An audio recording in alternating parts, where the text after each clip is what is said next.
I'm a big fan of the TV show MASH. I've watched it a lot. But until recently, I never watched the film. Now, the film is not in the same continuity as Lucy is for the TV show. Only one actor is actually in both the TV show and the movie. So that's something, and the tone is very, very different. The movie is maybe a bit more nihilistic in some respects. It's also way more raunchy than the show. So just to give you a sense.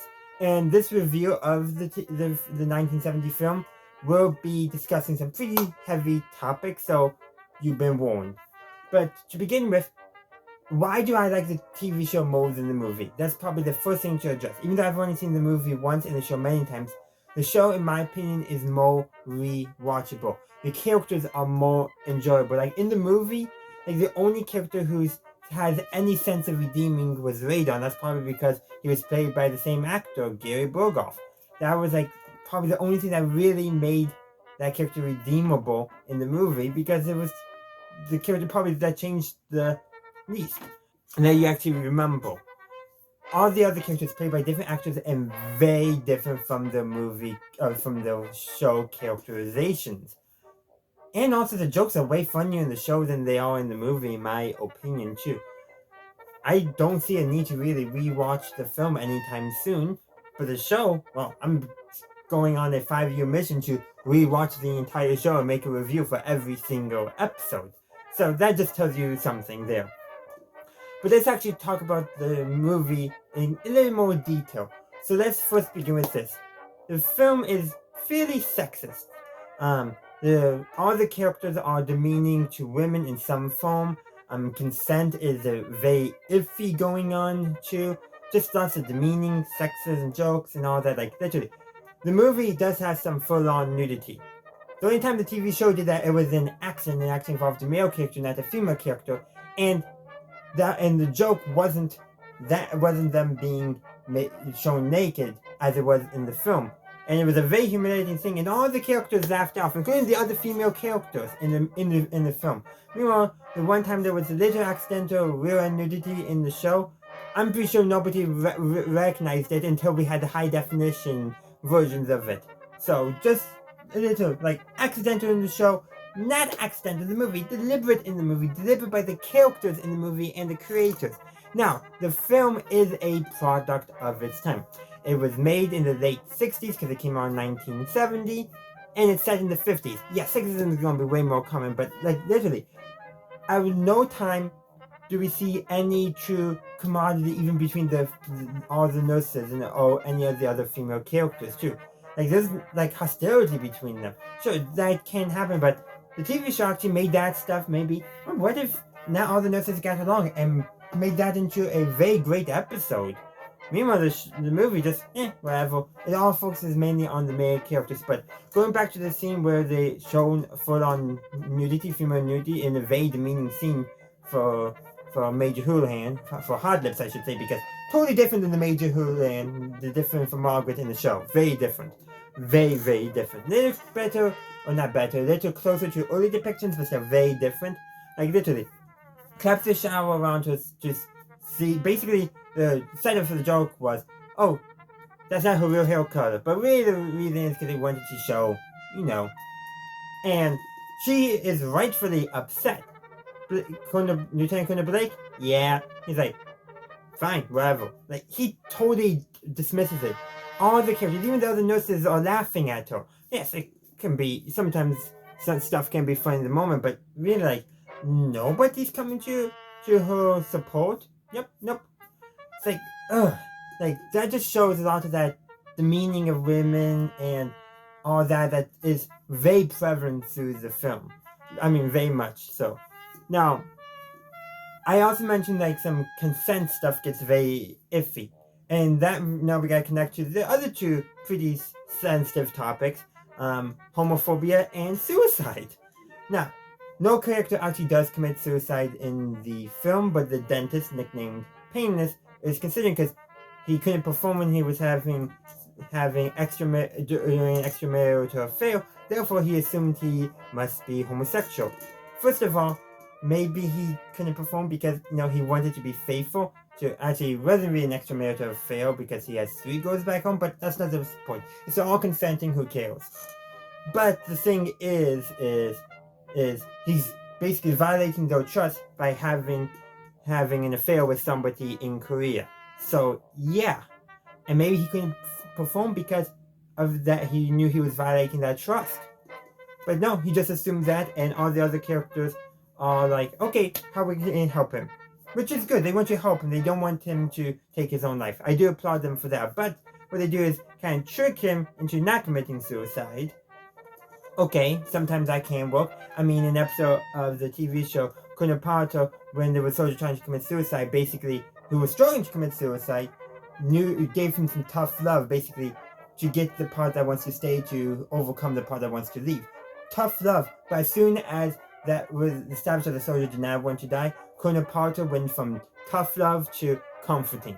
Like, handled way better in my opinion, but hey, at least I give the movie credit saying bad thing and not glorifying it. But the problem comes is, so they basically, instead of giving him a pill to kill himself, they just give him a sleeping pill. And the solution to get him to stop thinking of it, and also and all that, is basically to coerce, manipulate a nurse who's about to leave the camp into having sex with him. And yeah, unfortunately, he was unconscious doing this, so he couldn't consent to it. And 2, she did have everything somewhere at home, but she was having an affair already with at the camp. So yeah, but still, like, she was nervous about it, and they kind of manipulated her into wanting to do it. Consent was totally out for both of them there. Really, both of them did not have proper consent for what happened. And yet, they show her when she's leaving on the helicopter smiling, like it was all okay. It's like, so, there's a lot going on there. Probably the scene that was the best depiction is how they handled the suicide. Not great, but you know what? At least they took say it was bad, and there is some truth to that. Sometimes a failed attempt can actually get people to not to commit suicide again, because there's a very high rate of people who fail to commit suicide not committing suicide. Very high rate. So there's something to be said there.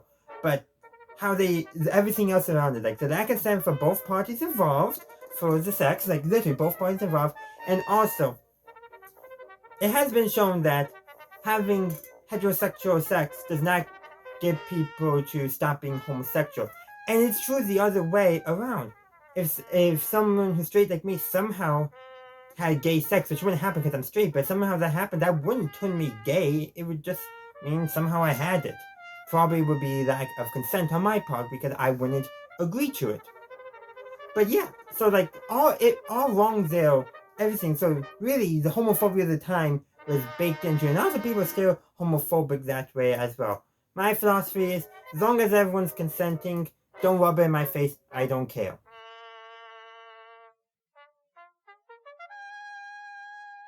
And now the last form of problematic stuff they were really addressing is racism. Now that was actually probably the thing that was least of all, and didn't really occur until the football game, because Hawkeye has the plan to win the game. So there's actually 2 parts. 1, get a professional footballer, so Spirit Chucker Jones, or semi-professional, and Spirit Chuck Jones is black. And I believe the character Duke Forrest, like when Hawkeye suggested, oh yeah, just have him stay in the swamp, was like very nervous, and Hawkeye literally just pushed it aside. Pretty good on Hawkeye. Not the Hawkeye of the show, mind you. This Hawkeye is very different. Hawkeye in the show is a committed bachelor who chases nurses. Until the latest seasons where he's a committed bachelor who still chases nurses, but does so in a much more healthy manner. This Hawkeye is married, so he's not a committed bachelor, and he chases nurses. But you know what? At least he still takes a stance against racism. Now, yes, he has something to gain to it. Hey, but you know what? That's step 1. Show Hawkeye is like the first chance that we get to see an episode revolving around race in some regards. I think it was when they had a racist colonel come in who was basically putting his black soldiers in danger so they could get sent home out and away from his unit quicker. Hawkeye was totally against that, and not just because they were getting injured. Like, you could tell that racism aspect was there as well. Am I thinking actually of a later season episode? There might have been something early on, but like show Hawkeye takes a much stronger stance against the racism than movie Hawkeye does. But you know what? It's better than nothing. But again, it's not the best. But you know what? It actually does say racism bad. Really, of all the bigotry there, racism bad and is the only stance they really take. They make no actual stance on homophobia, and they certainly have nothing. They certainly don't take a stance that sexism is wrong. Like literally during the football game scene, the nurses are relegated to be cheerleaders, and they're not even treated well as the cheerleaders. Meanwhile, in the show, there's 2 episodes where they have sports competitions. They have the Mash Olympics, which everyone in the camp is taking part of. No, doctors and nurses, Kozman and cooks. Everyone's taking part of it, and I think there might be occasionally some of the nurses acting as a cheerleader, but it's much healthier. You can tell they're all friends. They're not yelling. They're yelling at each other, but you can tell it's in the way that competition comes around, not the meaning yelling like happened in the movie's football game where they literally basically were very demeaning to the nurses when they were cheering at maybe not the best time. Like it's meaning to the women. And then there's also an episode where they have a bowling game, which everyone participates in as well. There might be a little bit of messaging going on there. That's going to be like in 5 years when I get to that episode, so we'll talk about that then. But yeah, very different in terms. And just the show, well, early on, the treatment of women wasn't great.